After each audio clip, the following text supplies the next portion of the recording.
Hi everyone, I have Sue Hindle with me today. She is a lawyer living in the UK. She has served on the board of. She has actually helped set up the International Association for Human Values, which is a part of the Art of Living Foundation. She has been a meditator for over 40 years and has traveled internationally teaching the Art of Silence course, Sahaj Samadhi courses, and the Blessings course. Would you like to share something about what you feel about blessings and grace? Over to you, Sue. Right, so share something about blessings and grace. Well,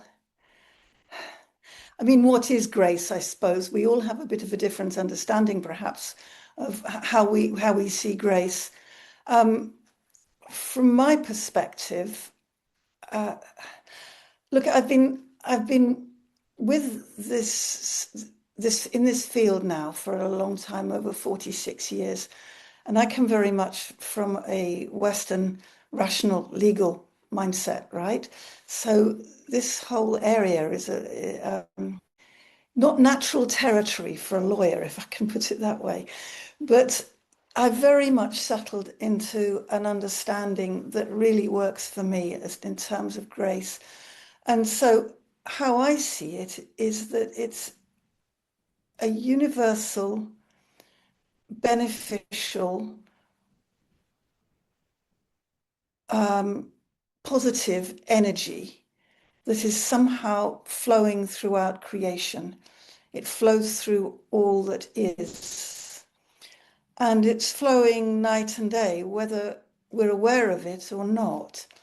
It's the sort of benign energy force, whatever, that holds everything together, is my sense of it. And it's there available for us regardless. The question is, can we access it? How are we aware of it? Whatever. And to me, that's up to us. It's available to everybody 24/7. And what this whole field of meditation, breathing techniques, all of these are designed to help us settle into our deeper levels of consciousness. And that is where that we can access this benign universal energy.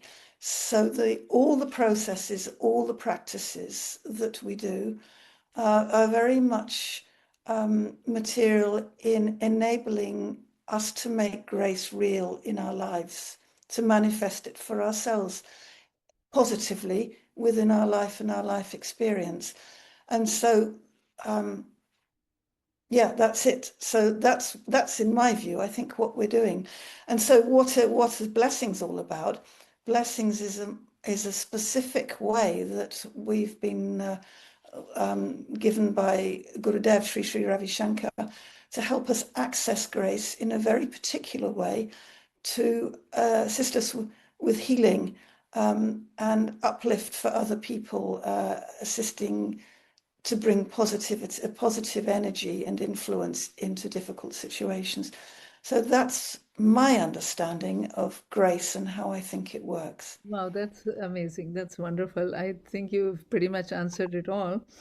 But is there anything that you would like to share about any insights about the beauty of the course itself, the course itself? Yeah, the Blessings course is really very special. Actually, it's my favorite course to teach these days. There is something so very sweet, so very subtle, so very impactful and liberating for the individuals and for the group. The journey that we all go on together, because I mean that is Sri Sri Gurudev's modus operandi, if you like, is with each of these courses is to take us on a very specific journey with very specific approaches and techniques that can vary from course to course. And on the Blessings course, it really is about helping helping to cleanse, helping to clear out stuff, because we're all blessed with more than enough stuff in our lives, aren't we? And that's kind of tends to be what blocks us, holds us back. But the way this is dealt with in the blessings course is really very special and unique, and so powerful. You know, I've taught these courses for so long and all over the world, but I never cease to be amazed. I mean, I know it works, of course it works, but wow, every time I'm left sitting there in awe when I see what happens in front of me. Yes. Would you like to talk a little bit about what brought you to the art of living, how you came to it? Well, that goes back a long way. So what was that, 46 years? Did we decide? Yes, I was once talking to somebody and I had some questions and deep questions about life and things. And this person said, well, what you need to do is to learn to meditate. So I thought, right, okay, learn to meditate. And in those days, there was no Google or anything else. So I took myself to the library in the lunch break from work, found a book on meditation. So I took that home and read it. And I thought, well, if there's anything in this at all, I should give it a whirl. You know, I need to check this out. And if nothing lost, if it's not real. But of course, I read the book and I thought, wow, yes, okay. So, and I did the practice, and it's been my absolute foundation stone. I was what, 25 when I did that first meditation course, and I'm now 71. And so it's been the cornerstone of my adult life. And yeah, I've had a very, very busy, normal, crazy life, you know, working, family, crises, dramas, birth, death, disability, burnout. Yeah, and it's these practices that have got me through. Wow. Absolutely. I don't know where I would have been without them. And Yeah, me too. it, yeah, it's brought me such joy in life, joy and upliftment and fantastic experiences. And I was so lucky to meet Sri Ravi Shankar very, very early on. And he's given me such extraordinary opportunities and experiences.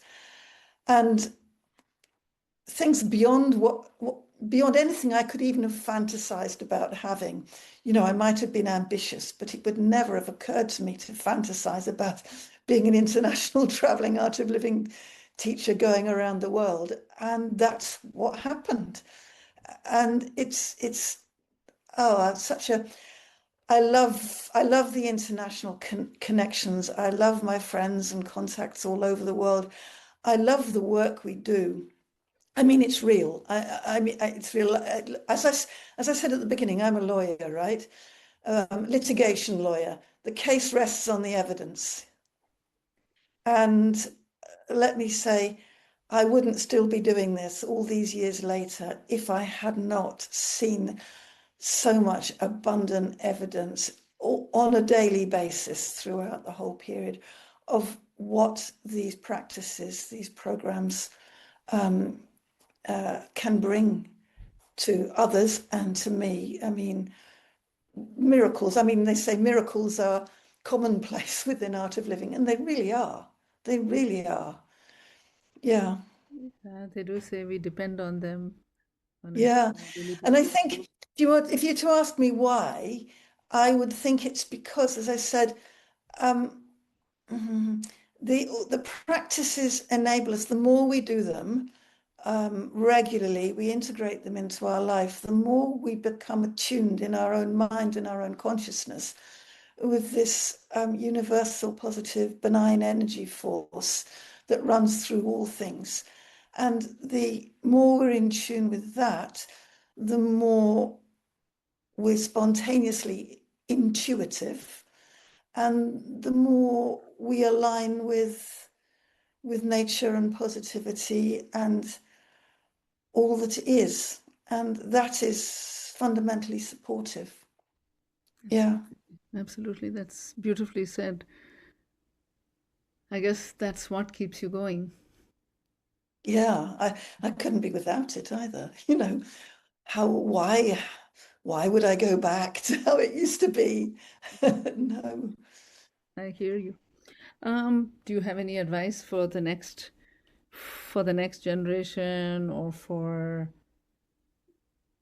people who are hovering on the brink of, should I meditate, should I not, should I do the blessings?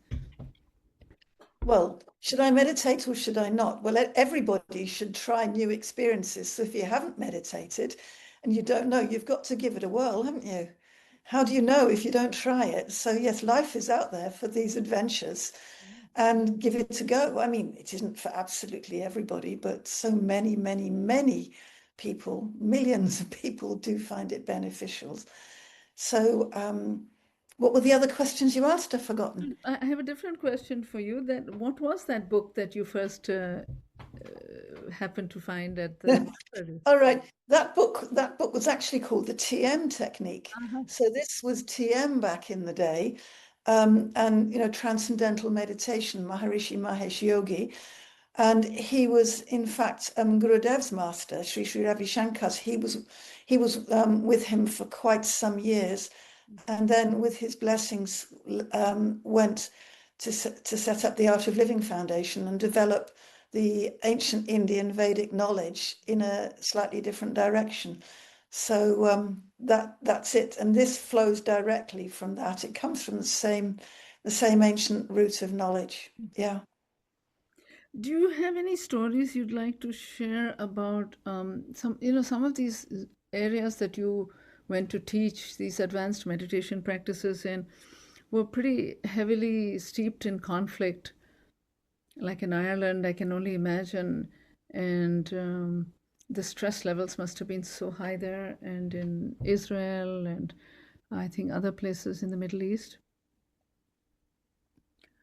Was it hard? Hard? It's it's different. The You never know when you go into any course how that course is going to be, and you just don't know what's coming up. So it's an adventure for everybody, including the teacher. Um, places places like Israel are challenging, or not so much challenging, as you've got to be very awake and very aware, because you've got a lot of deeply ingrained trauma. You've got second, even third generation probably now trauma there. And so the way people interact with the knowledge, the wisdom, the practices can be different. So you've got to be very flexible and very awake and very aware. And you've got to listen very carefully and be very in tune to what you've got going on with you, because every single course is different. But yeah, and then you've got some environments are very, very intellectual, and there people are really, really in their heads, and that's to miss the point a bit. The part of this whole process is to come out of the pure intellect and be much more integrated into your whole system. Um, in the silence course, one of the strap lines is head to heart, because so long as you're just in the intellect, you're missing so much in terms of your experience and processing of what's going on in these programs. Yeah. Blessings course must have been amazing in places that had so much of conflict, isn't it? I haven't taught blessings courses in those places. The blessings course I've taught fewer of. That's UK and Australia I've taught blessings in. And yeah, that's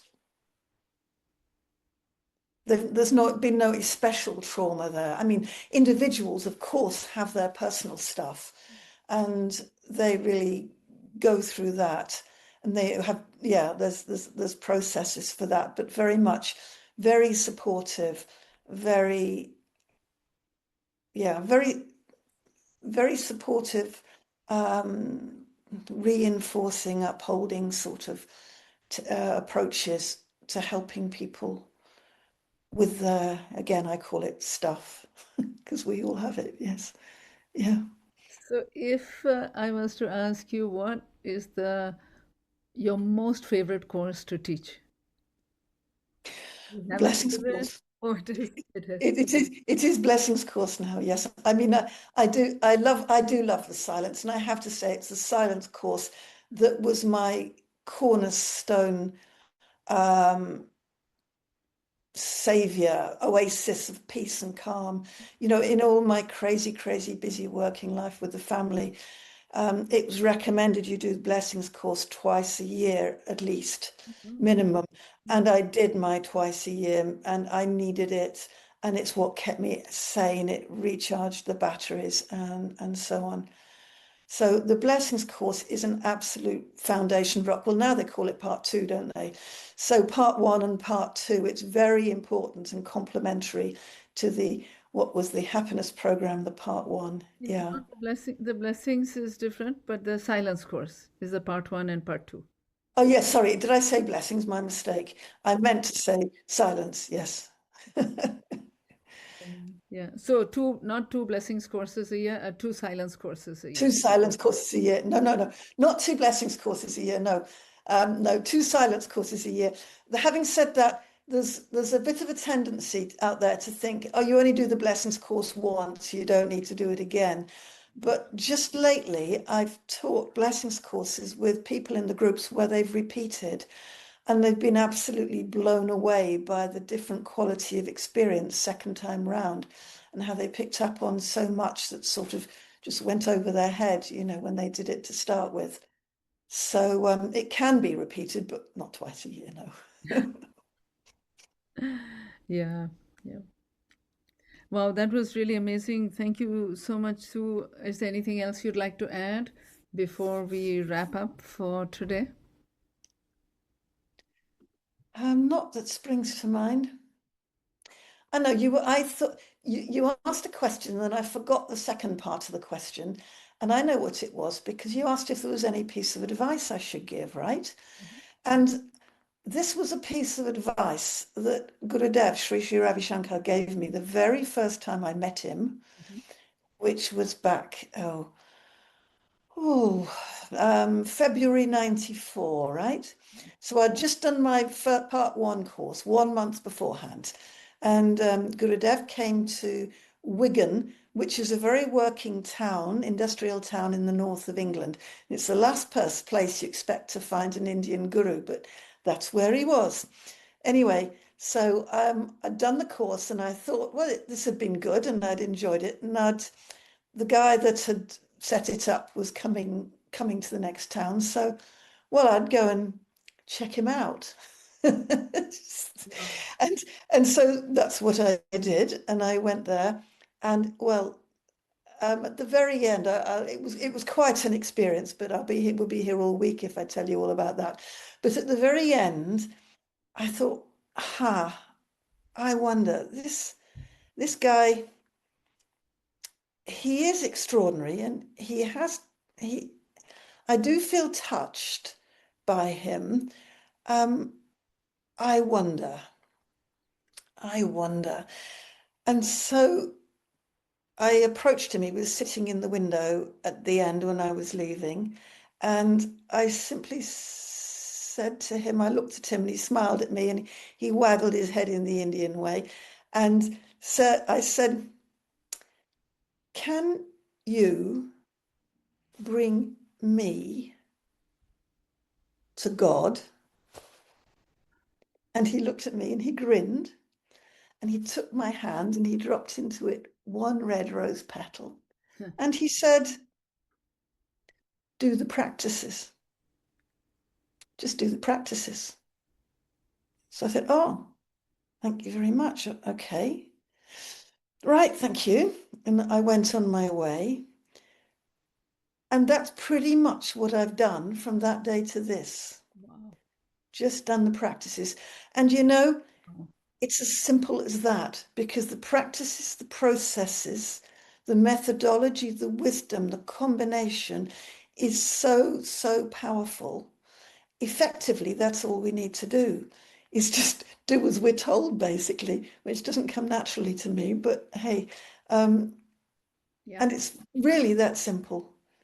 it is. And sometimes we're better, sometimes we're worse, sometimes we have wonderful cosmic experiences, and sometimes we're bored and want to get on with the day. But hey, that's as simple as that. So Wow. that's my, That was beautiful sharing. Thank you so much, Sue. And look forward to sharing more experiences with you if you come up with anything you'd like to share.